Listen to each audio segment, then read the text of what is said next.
गेला मेरो प्रश्न। रवि लामिछानेले कुन अवस्थामा छाती थाप्छु भनेको त्यति पनि थाहा नहुने यस्ता पनि के माननीय भन्नु हो? रोजर आए छाती थाप्ने बाचा चुनाव बाचाले चुनाव जितेकाहरूलाई बाचा पूरा नगरेको आरोपमा मुद्दा लाग्छ कि लाग्दैन? वास्तविक सुकुम्बासीको हकमा सरकार बनिसकेपछि हामीले कुनै पनि डोजर आतंक गर्ने छैनौँ। यदि त्यस्तो भइहालेछ भने पहिला म छाती थाप्छु भनेका हो। वास्तविक सुकुम्बासीको हकमा त्यति पनि बुझ्दैनस् भने यहाँ त सुकुम्बासी भन्दा पनि बेसी त हुकुमबासीहरू छन्।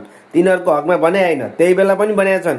यदि तपाईँलाई सुकुम्बासी वास्तविक हुनुहुन्छ भने त्यसको लागि म छाती थाप्छु, तर तपाईँहरू सुकुम्बासी हुनुहुन्न र तपाईँको लागि म छाती थाप्छु भन्न सक्दिनँ। बरु 2-4 भोट कम होस्, बरु म हार्न तयार छु भनेर भनेका थिए। बुझ्दैनस् भातमारा?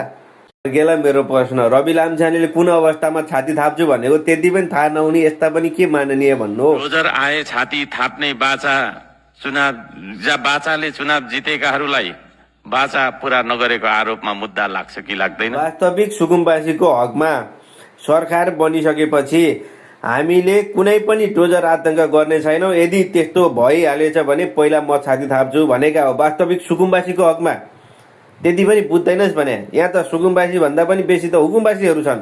तिनीहरूको हकमा भने होइन, त्यही बेला पनि भनेका छन्। यदि तपाईँलाई सुकुम्बासी वास्तविक हुनुहुन्छ भने त्यसको लागि म छाती थाप्छु, तर तपाईँहरू सुकुम्बासी हुनुहुन्न र तपाईँको लागि म छाती थाप्छु भन्न सक्दिनँ। बरु 2-4 भोट कम होस्, बरु म हार्न तयार छु भनेर भनेका थिए। बुझ्दैनस् भातमारा?